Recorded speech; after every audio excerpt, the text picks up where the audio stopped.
নিষিদ্ধই থাকছে ঢাকা বিশ্ববিদ্যালয়ের হলগুলোর রাজনীতি, উপাচার্যের ঘোষণার পর শিক্ষার্থীদের আন্দোলন স্থগিত। গাজীপুরে সাংবাদিক তুহিন হত্যা মামলায় নারীসহ ৫ জন গ্রেফতার, গ্রামের বাড়িতে দাফন সম্পন্ন।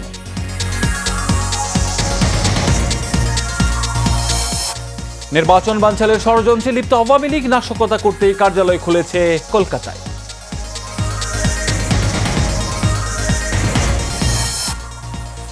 এবং সপ্তাহের ব্যবধানে বেরোচ্ছে পেঁয়াজের ঝাঁজ, বাড়তি দামে বিক্রি হচ্ছে ডিম, মুরগি, চাল সহ শাকসবজি, নাবিশ্বাস ক্রেতাদের।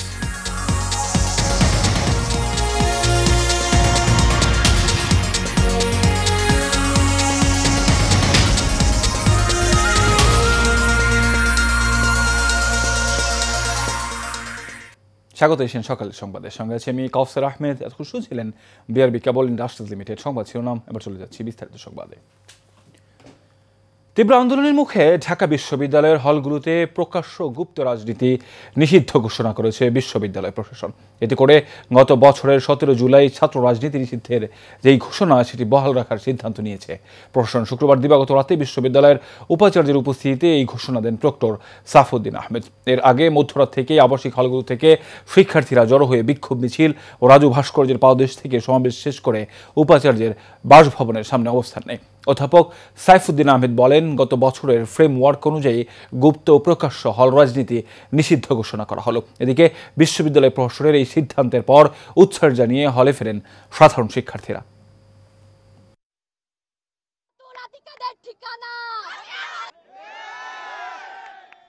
আওয়ামী লীগ আর ভারত বাংলাদেশে দাঙ্গা বাঁধিয়ে নির্বাচন বানচাল করতে পারে বলে মন্তব্য করেছেন বিএনপির স্থায়ী কমিটির সদস্য গয়েশ্বর চন্দ্র রায়। গতকাল বিকেলে জাতীয় প্রেস ক্লাবে বাংলাদেশ পূজা উদযাপন ফ্রন্ট কেন্দ্রীয় কমিটির আয়োজনে জাতীয়তাবাদী মতাদর্শের সনাতনী সমাবেশে এই মন্তব্য করেন তিনি। এ সময় বিএনপির সিনিয়র যুগ্ম মহাসচিব অ্যাডভোকেট রুহুল কবির রিজভী অভিযোগ করেন, দেশের বিরুদ্ধে নাশকতার পরিকল্পনা করতেই ভারতে আওয়ামী লীগ কার্যালয় খুলেছে। আরো জানাচ্ছেন শরীফুল ইসলাম। জাতীয় প্রেস ক্লাবে জাতীয়তাবাদী মতাদর্শের সনাতনী সমাবেশের আয়োজন করে বাংলাদেশ পূজা উদযাপন ফ্রন্ট কেন্দ্রীয় কমিটি। আমাদের ধর্ম, বর্ণ, রাজনীতি, অবস্থান যাই হোক না কেন, এই দেশের স্বার্থে, দেশের মানুষের স্বার্থে, স্বাধীনতা সার্বভৌমত্বের স্বার্থে আমাদের প্রত্যেকের সমান অধিকার থাকবে, সমান স্বাধীনতা থাকবে। অনুষ্ঠানে প্রধান অতিথির বক্তব্যে বিএনপির স্থায়ী কমিটির সদস্য গয়েশ্বর চন্দ্র রায় অভিযোগ করেন, আওয়ামী লীগ এবং ভারত বাংলাদেশের দাঙ্গা বাঁধিয়ে নির্বাচন বানচাল করতে পারে। এখনো আওয়ামী লীগের বা ভারতের জন্য বাংলাদেশে একটা দাঙ্গা করবে, তাহলে রাজনৈতিক মোড়টা ঘুরাতে পারে, নির্বাচনটা বানচাল হতে পারে। সেজন্যই আমাদের সকলের সজাগ থাকতেই হবে আমাদের জাতীয় স্বার্থে। এ সময় বিএনপির সিনিয়র যুগ্ম মহাসচিব অ্যাডভোকেট রুহুল কবির রিজভী প্রশ্ন রাখেন, ভারত কেন শেখ হাসিনাকে পুশব্যাক করে না? অত্যন্ত বড় ধরনের কোনো পরিকল্পনা করা হচ্ছে কিনা এটা আজকে সকলের মনের মধ্যে এই জিনিসটা ক্রিয়া করছে। যে একজন মেজর ধরা পড়ছে, সে আওয়ামী লীগের কর্মীদেরকে প্রশিক্ষণ দেবে, এইরকম নাকি আরও আছে। তো এই ঘটনাগুলো কিসের? কলকাতায় কার্যালয় আর বাংলাদেশের ভিতরে এই সমস্ত ঘটনার যে যোগসূত্র নেই তা বলা যাবে না। মাস্টার মাইন্ড হয়ে শেখ হাসিনা সেইখান থেকে বাংলাদেশ বিরোধী কার্যকলাপ শুরু করেছে। এদিকে জাতীয় প্রেস ক্লাবে মশিউর রহমান জাদু মিয়ার ১০১তম জন্মবার্ষিকীর অনুষ্ঠানে বিএনপির স্থায়ী কমিটির সদস্য ডক্টর আব্দুল মঈন খান অভিযোগ করেন, আওয়ামী লীগ ১১ মিনিটের ব্যবধানে সংসদে গণতন্ত্রের কবর রচনা করেছিল। কিন্তু বিএনপি যত সমালোচনায় থাকুক, বিএনপি কিন্তু ঘুরে ফিরে সবাই একটি কথা বলে, বিএনপি মোটামুটি মধ্যম। এবং এখানেই কিন্তু আমি মনে করি যে বিএনপির গ্রহণযোগ্যতা এবং এই মধ্যপন্থীর পেছনে বিএনপির আরেকটি উদ্দেশ্য আছে, সেটা হচ্ছে আমরা যতটুকু বিশ্বাস করি, আমরা বলি যে আমরা কিন্তু গণতন্ত্রে বিশ্বাস করি। বিএনপি প্রতিহিংসার রাজনীতি করে না এবং ভিন্ন মতকে স্বাধীনতা দেয় বলেও জানান বিএনপির এই নেতা। Shariful Islam, Asian television, Dhaka. বাজারে নিত্য প্রয়োজনীয় পণ্যের দাম বেড়েই চলেছে। অব্যাহত বৃষ্টির অজুহাতে এক সপ্তাহের ব্যবধানে পেঁয়াজ, মুরগি ও ডিমের দাম বেড়েছে। আগের মতোই চড়া দামে বিক্রি হচ্ছে চাল ও বিভিন্ন ধরনের সবজি। লাগামহীন দামে নাজেহাল সাধারণ মানুষ। বিস্তারিত শেখ সোহাগের রিপোর্টে। মূল্যস্ফীতি নিয়ে শঙ্কা কাটছে না। টানা ৪ মাস কমার পর মূল্যস্ফীতি আবার বেড়েছে। দেশের এমন টালমাটাল পরিস্থিতিতে অস্থির বাজার পরিস্থিতি, যা বেকায়দায় পড়েছে সাধারণ মানুষ। বাজারে পেঁয়াজ ও ফার্মের মুরগির ডিমের দাম হঠাৎ বেড়েছে। খুচরা পর্যায়ে 15 থেকে 20 টাকা বেড়ে 80 থেকে 85 টাকায় বিক্রি হচ্ছে প্রতি কেজি পেঁয়াজ। প্রতি ডজনে ডিমের দাম বেড়েছে 10 টাকা। এছাড়া বেশিরভাগ সবজির দামও আগের তুলনায় চড়া। অন্য সময় আমি বাজার করি, মানে এর চাইতে অন্তত দেখা যায় যে 30, 40, 50 টাকা করে কম কেজিতে প্রত্যেকটা মাছই। কাঁচা বাজার আগের তুলনায় অনেক দাম বেশি, মানে সব মিলে এভারেজ 20 থেকে 30 টাকা সব জিনিসের কেজিতে বাড়ছে। বাজার মনিটরিংয়ে সরকারকে দায় করছেন সাধারণ মানুষ, আর বিক্রেতারা দিচ্ছেন নানা অজুহাত। আজকে ব্রয়লার 175, 70 টাকা চলতেছে, কালকেও আসলে এরকম 65, 70 এভাবে বিক্রি করছে। আজকে একটু বাড়ছে 5 টাকা। আমরা গেছে সপ্তাহে মনে 120 টাকা বিক্রি করছি, এর সপ্তাহে দেয়া যেতেছে 135, 130 টাকা বিক্রি করে দিতেছে। পানি কাটার কারণে মাছটা ধরতে পারে না, পানি বাইরে যাওয়ার কারণে কেজিতে 20-50 টাকা একটু বেশি। মনে করেন কেজিতে 4 টাকা 5 টাকা বাড়ছিল, ওইটা 8 আনা 20 পয়সা এরকম কমছে। তবে অর্থনীতিবিদরা বলছেন বর্ষা ও বন্যার মৌসুমের কারণে মূল্যস্ফীতি আবার বাড়তে পারে। শেখ সোহাগ, এশিয়ান টেলিভিশন, ঢাকা। নারায়ণগঞ্জের সোনারগাঁয়ের নানাখি এলাকায় সরকারি খালে বিষাক্ত বর্জ্য ও সিমেন্ট মিশ্রিত বালি ফেলে ভরাটের ফলে পানিবন্দী 20 গ্রামের 3 থেকে 4 শতাধিক পরিবার। প্রতিনিয়ত ময়লা পানি মারিয়ে চলাচল করতে হচ্ছে স্কুল, কলেজ, মাদ্রাসার শিক্ষার্থী সহ স্থানীয়দের। এ বিষয়ে উপজেলা প্রশাসন সহ বিভিন্ন দপ্তরে অভিযোগ দিয়েও কোনো প্রতিকার পাচ্ছে না বলে অভিযোগ এলাকাবাসীর। পনির ভুইয়ার রিপোর্টে জানাচ্ছেন জাবালের নূর। শীত, গ্রীষ্ম, বর্ষা নয়, সারা বছরই পানিতে তলিয়ে থাকে নারায়ণগঞ্জের সোনারগাঁ উপজেলার সাদিপুর ইউনিয়নের কাছালিয়া পাড়া এলাকা। সরকারি খাল ভরাটের ফলে পানি নিষ্কাশন বন্ধ হয়ে প্রায় সারা বছরই তলিয়ে থাকে এই এলাকা, যে কারণে স্কুল, কলেজ, মাদ্রাসার কোমলমতি শিক্ষার্থীরা পানি মারিয়ে অথবা ঝুঁকি নিয়ে বাঁশের সাঁকো দিয়ে করছেন চলাচল। শত শত পোলাপান স্কুলে, প্রাইমারি স্কুলে আসে, যাতায়াত করে, চলাফেরা খুবই কষ্ট। আপনারা দেখতে পাচ্ছেন, সাউকা দিয়ে একজনের বাড়ি থেকে আসে এবং জনবিচ্ছিন্ন হয়ে রয়েছে পানির জন্য। স্থানীয়দের অভিযোগ, এলাকার 2টি প্রতিষ্ঠানের বর্জ্য মিশ্রিত বিষাক্ত পানি, সিমেন্ট মিশ্রিত বালি সরাসরি খালে ফেলায় খালটি প্রায় ভরাট হয়ে গেছে, যে কারণে পানিবন্দী প্রায় 3 থেকে 400 পরিবারের 5000 মানুষ নিদারুণ কষ্টে দিন পার করছেন। বারবার বিষয়টি সংশ্লিষ্ট কর্তৃপক্ষ সহ প্রশাসনকে জানানো হলেও নেওয়া হয়নি ব্যবস্থা। 3-4টা মিল আছে, এই মিলের বর্জ্য যে খালটা দিয়া, সরকারি খাল দিয়া নামতো, বর্তমানে সেই খালটা একেবারেই বন্ধ, পানি নিষ্কাশনের কোনো সুযোগ নাই। এই পানিতে সবসময় ডুবানো থাকে, এলাকার লোক চলাফেরা করতে অনেক কষ্ট হয়ে যায়, তা আমরা খুব দুর্দশায় আছি। উপজেলা নির্বাহী কর্মকর্তা বলেন, এ বিষয়ে সহকারী ভূমি অফিসারকে দায়িত্ব দেওয়া হয়েছে। খাল পুনরুদ্ধারে আইনগত ব্যবস্থা নেওয়া হবে। ইতিমধ্যেই আপনার কাছ থেকে শোনার পরে এসিল্যান্ড কাঁচপুর, যেহেতু এটি সাদিপুর ইউনিয়নে অবস্থিত, এসিল্যান্ড কাঁচপুরকে বলা হয়েছে এটি তদন্তপূর্বক আমরা যদি সত্যতা মিলে যে আসলে সরকারি খাল ভরাট করা হচ্ছে, তাহলে আমরা বিধিগতভাবে একটা আইনানুগ ব্যবস্থা গ্রহণ করব। তাদেরকে দ্রুত পানিবন্দী মুক্তকরণের জন্য যেভাবে আমাদের ব্যবস্থা নেওয়ার প্রয়োজন, যত দ্রুত ব্যবস্থা নেওয়ার প্রয়োজন, সেটি আমরা অতি দ্রুত ব্যবস্থা নেব। খাল পুনঃখনন সহ যত্রতত্র বর্জ্য মিশ্রিত পানি ফেলা বন্ধ করতে ব্যবস্থা নেয়ার দাবি স্থানীয়দের। জাবালুন নূর, এশিয়ান টেলিভিশন। ময়মনসিংহের দক্ষিণ জেলা বিএনপির যুগ্ম আহ্বায়ক মোর্শেদ আলমের বিরুদ্ধে মিথ্যা ষড়যন্ত্রমূলক অপপ্রচারের প্রতিবাদ জানিয়ে সংবাদ সম্মেলন করেছে ভালুকা উপজেলা বিএনপি। শুক্রবার বিকেলে উপজেলা বিএনপির উদ্যোগে প্রেস ক্লাবে এই সংবাদ সম্মেলন অনুষ্ঠিত হয়। সংবাদ সম্মেলনে লিখিত বক্তব্যে উপজেলা বিএনপির যুগ্ম আহ্বায়ক সালাউদ্দিন আহমেদ বলেন, মোর্শেদ আলমকে একটি মহল রাজনৈতিকভাবে হেয় প্রতিপন্ন করতে ষড়যন্ত্র করছে। তার ব্যক্তিগত ও রাজনৈতিক সুনাম ক্ষুণ্ণ করতে উদ্দেশ্যমূলক অপপ্রচার চালানো হচ্ছে। এ সময় উপস্থিত ছিলেন উপজেলা বিএনপির যুগ্ম আহ্বায়ক মুজিবুর রহমান মজু, শ্রমিক দলের সভাপতি শৌমিক হাসান সোহাগ সহ আরও অনেকেই।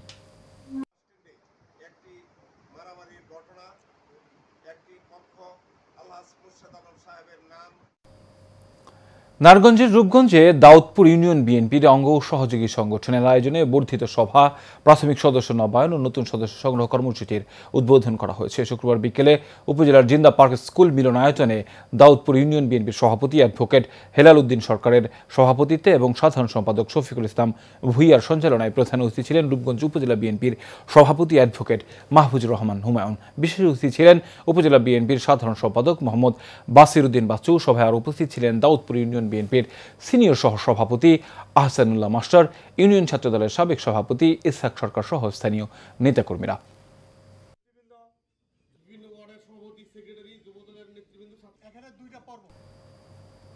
গাজীপুরে এতিমখানার নামে সরকারি চাল আত্মসাতের ঘটনায় এশিয়ান টেলিভিশনের প্রতিবেদন প্রচারের পর বিষয়টি আমলে নিয়ে দ্রুত ব্যবস্থা নেওয়া হবে বলে জানিয়েছে জেলা প্রশাসন।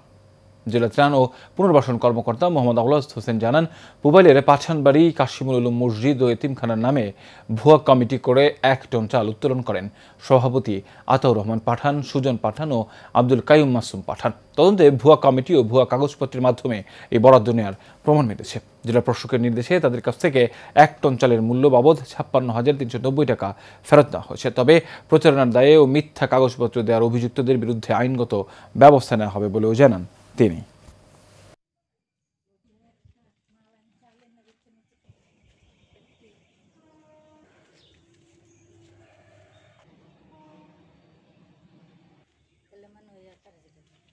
যেহেতু উক্ত মহতামিম তথ্য জালিয়াতির মাধ্যমে সরকারি সম্পদ আত্মসাতের উদ্দেশ্যে আবেদনটি করেছিল, সে কারণে তার বিরুদ্ধে একটি আইনগত ব্যবস্থা গ্রহণের জন্য আমরা উপজেলা কর্তৃপক্ষকে একটি পত্র দিয়েছি এবং উপজেলা প্রশাসন এ বিষয়ে প্রয়োজনীয় ব্যবস্থা গ্রহণ করবে।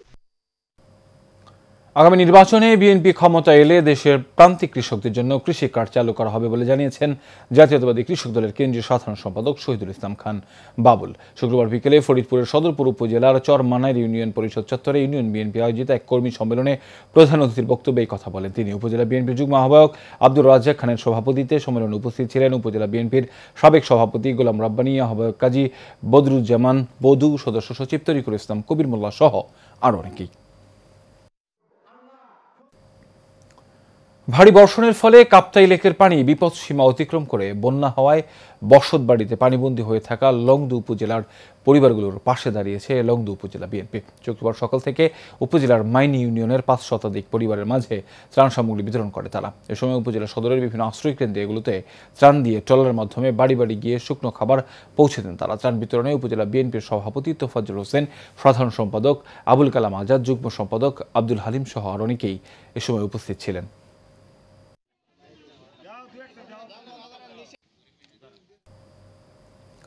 বিগত সরকারের মনে করত যে সারা জীবন এভাবেই ক্ষমতায় থাকবে, অবশেষে হাজার হাজার মানুষ হত্যা করে চোরের মতো পালিয়ে গেছে বলে মন্তব্য করেছেন সাবেক সংসদ সদস্য একেএম ফজলুল হক মিলন। বৃহস্পতিবার বিকেলে কালীগঞ্জের মজুখানে বৃত্তিপ্রাপ্ত শিক্ষার্থীদের সংবর্ধনা অনুষ্ঠানে এ মন্তব্য করেন তিনি। এ সময় অনুষ্ঠানে অন্যান্যদের মাঝে আরও উপস্থিত ছিলেন উপজেলা বিএনপির আহ্বায়ক সুলাইমান আলম, জামালপুর ইউনিয়ন সাবেক চেয়ারম্যান হারুন ও রশিদ, খালেকুজ্জামান বাবলু, সদস্য সচিব বিএনপি জামালপুর বিএনপি সাধারণ সম্পাদক, বক্তপুর ইউনিয়ন বিএনপির সভাপতি রফিজুল ইসলাম দর্জি সহ আরও অনেকেই। নরসিংদী সদর উপজেলার করিমপুর বাজার সংলগ্ন মেঘনা নদীর তীরে বছরের 12 মাসেই বসে এক ঐতিহ্যবাহী নৌকার হাট। প্রায় 50 বছরের বেশি সময় ধরে চলা এই হাট এখন নদী পাড়ের মানুষের কাছে শুধুমাত্র একটি বাজার নয়, বরং এটি একটি সংস্কৃতি ঐতিহ্যের প্রতীক হিসেবে পরিণত হয়েছে। নরসিংদী জেলা প্রতিনিধি হৃদয় সরকারের রিপোর্ট, বিস্তারিত জানাচ্ছেন শেখ ফাহিম। প্রতিদিনই জেলার বিভিন্ন প্রান্ত থেকে অসংখ্য ক্রেতা ও আগ্রহী দর্শনার্থীরা ভিড় করেন করিমপুর বাজারের এই নৌকার হাটে। কেউ আসেন মাছ ধরার জন্য নৌকা কিনতে, কেউ নদী পারাপার কিংবা মালামাল পরিবহনের কাজে ব্যবহারের জন্য উপযোগী নৌকা কিনতে। এমনকি জেলার বাইরে থেকেও অনেক মানুষ ছুটে আসেন এই ঐতিহ্যবাহী হাটে। স্থানীয় দক্ষ কারিগরেরা কাঠ ও টিনের সমন্বয়ে এসব নৌকা তৈরি করে থাকেন, যার দাম 5,000 টাকা থেকে সর্বোচ্চ 30,000 টাকা পর্যন্ত। আমরা গোপাল দিতে কাঠমাটা নিয়ে আর কি আমাদের নৌকা বানাই সপ্তাহে 2-3টা বানান যায়, বানালে প্রতি মঙ্গলবার আমরা নৌকা লই, নৌকা দিয়ে 2,000-5,000 নাই দাম আর কি। নৌকার দাম লাগে আর কি। টার্গেটার লাগে, ফাতাম লাগে, মিস্ত্রি লাগে, মিস্ত্রি লুজ লাগে। নৌকা 12 হাত 14 হাত 16 হাত এরকম কঠোর পরিশ্রম। 5000 6000 7000 8000 নৌকা দাম। প্রতি নৌকা কিনছি 7000 টাকা দিয়া মাছ ধরা লাগে নদীতে। আধুনিকতার ছোঁয়ায় অনেক কিছু বদলালেও নদীপাড়ের মানুষের জীবনে এই হাটের গুরুত্ব এখনো অপরিসীম বলে জানান ইজারাদার। 50 বছর উপরে হাটটা চলতেছে যে বিভিন্ন এলাকাতে মানুষ এখানে নৌকাতে কিনা লাগে। আমাকে ভালো দর বাজার হস্ত বাজার মোটামুটি বাজারটা ভালো। আমরা নৌকা দেখতে ভালো হয়, নৌকা ছিল কিন্তু সুন্দর পাওয়া যায়। ঐতিহ্য টিকিয়ে রাখতে স্থানীয় প্রশাসনের সহযোগিতা ও উদ্যোক্তাদের সহজ শর্তে ঋণ দেওয়ার দাবি সংশ্লিষ্টদের। Sheikh Fahim, Asian television.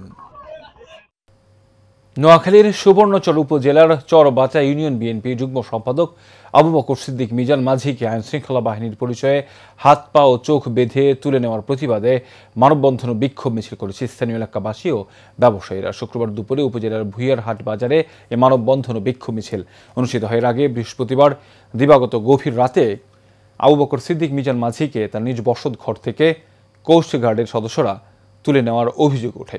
মানববন্ধনে ভুইয়ারহাট বাজার ব্যবসায়ী পরিচালনা কমিটির সাধারণ সম্পাদক নুরুল হুদা, ব্যবসায়ী আহসানুল্লাহ, আবুল খায়ের সহ অনেকেই বক্তব্য রাখেন। বিজেপি চেয়ারম্যান আন্দালিব রহমান পার্থের কারামুক্তি দিবস উপলক্ষে 20 নম্বর ওয়ার্ড বাংলাদেশ জাতীয় যুব সংহতির উদ্যোগে আনন্দ শোভাযাত্রা অনুষ্ঠিত হয়েছে। গতকাল সন্ধ্যায় রাজধানীর মহাখালী সাততলা বস্তি এলাকায় আনন্দ শোভাযাত্রা অনুষ্ঠিত হয়। বাংলাদেশ জাতীয় যুব সংহতি ঢাকা মহানগর উত্তরের আহ্বায়ক বাশার ফরাজির সভাপতিত্বে আনন্দ শোভাযাত্রায় প্রধান অতিথি হিসেবে উপস্থিত ছিলেন বিজেপির কেন্দ্রীয় সাংগঠনিক সম্পাদক উপাধ্যক্ষ নুরুজ্জামান হীরা। আর উপস্থিত ছিলেন 20 নম্বর ওয়ার্ড ঢাকা মহানগর উত্তরের নেতৃবৃন্দ। জুলাই আগস্ট গণ অভ্যুত্থানের শহীদদের স্মরণে উত্তরা মাইলস্টোন স্কুল অ্যান্ড কলেজের মর্মান্তিক বিমান দুর্ঘটনায় নিহতদের জন্য দোয়া ও মিলাদ মাহফিল অনুষ্ঠিত হয়েছে। শুক্রবার সন্ধ্যায় উত্তরা 5 নম্বর সেক্টর ফ্রেন্ডস ক্লাব হলরুমে অনুষ্ঠানটির আয়োজন করে উত্তরা ফ্রেন্ডস ক্লাব ফাউন্ডেশন। মাহফিলে সাবেক সিনিয়র জেলা ও দারা জর্জ মোহাম্মদ রেজাউল করিম খানের সভাপতিত্বে প্রধান অতিথি ছিলেন সাবেক সংসদ সদস্য এম.এ. খালেক। মাহফিলে উপস্থিত ছিলেন ঢাকা মহানগর উত্তর বিএনপির সদস্য সচিব মোস্তফা জামান, সিনিয়র যুগ্ম আহ্বায়ক মুস্তাফিজুর রহমান সেগুন, যুগ্ম আহ্বায়ক এস.এম. জাহাঙ্গীর সহ আরও অনেকেই।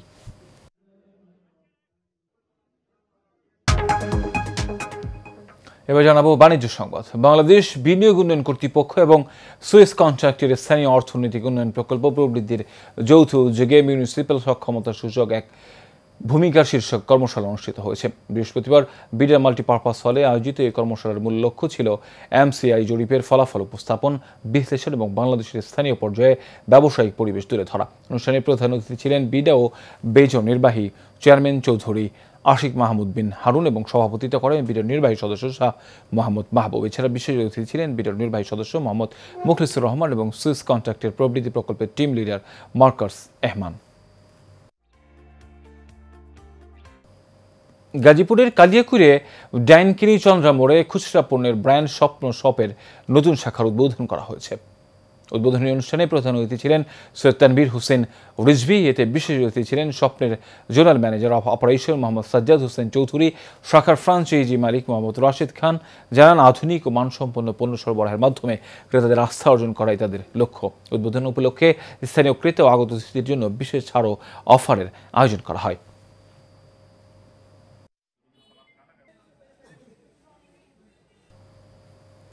এদেশের নারীর ক্ষমতায়নে দেশনেত্রী বেগম খালেদা জিয়ার অবদান অবিস্মরণীয় বলে মন্তব্য করেছেন বিএনপির জাতীয় নির্বাহী কমিটির সদস্য মুস্তাফিজুর রহমান ভূঁইয়া দীপু। শুক্রবার বিকেলে নারায়ণগঞ্জের গোলাকান্দাইলে বিএনপির 31 দফা বাস্তবায়নের লক্ষ্যে নারী সমাজের সাথে মতবিনিময় সভায় এই মন্তব্য করেন তিনি। এই সময় তিনি আরও বলেন, নারীর ক্ষমতায়নে শহীদ প্রেসিডেন্ট জিয়াউর রহমান ও বেগম খালেদা জিয়ার অবদান অবিস্মরণীয়। তিনি সরকার গঠনের পর নারীদের স্ব ক্ষেত্রে সম্মানিত করার জন্য প্রথম বেগম রোকেয়া পদক প্রদান শুরু করেন। এতে উপস্থিত ছিলেন বিএনপির কেন্দ্রীয় মহিলা দলের ভাইস চেয়ারম্যান নূরজাহান বেগম সহ আরও অনেকেই। শেষ করবে সকালের সংবাদ। এর আগে বিআরবি কেবল ইন্ডাস্ট্রিজ লিমিটেড সংবাদ শিরোনাম জানাবো আরও একবার।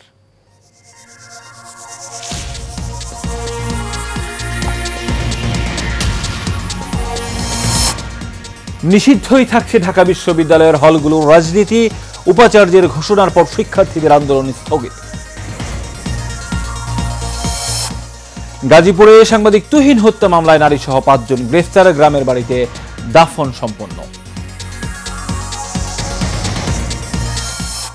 নির্বাচন বানচালের ষড়যন্ত্রে লিপ্ত আওয়ামী লীগ নাশকতা করতেই কার্যালয় খুলেছে কলকাতায়, অভিযোগ বিএনপির।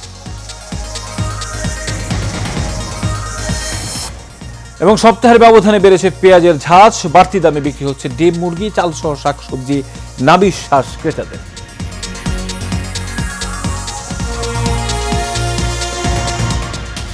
এশিয়ান সকালের সংবাদ এ পর্যন্তই। বড় সংবাদ দেখার আমন্ত্রণ রইল। ধন্যবাদ সবাইকে।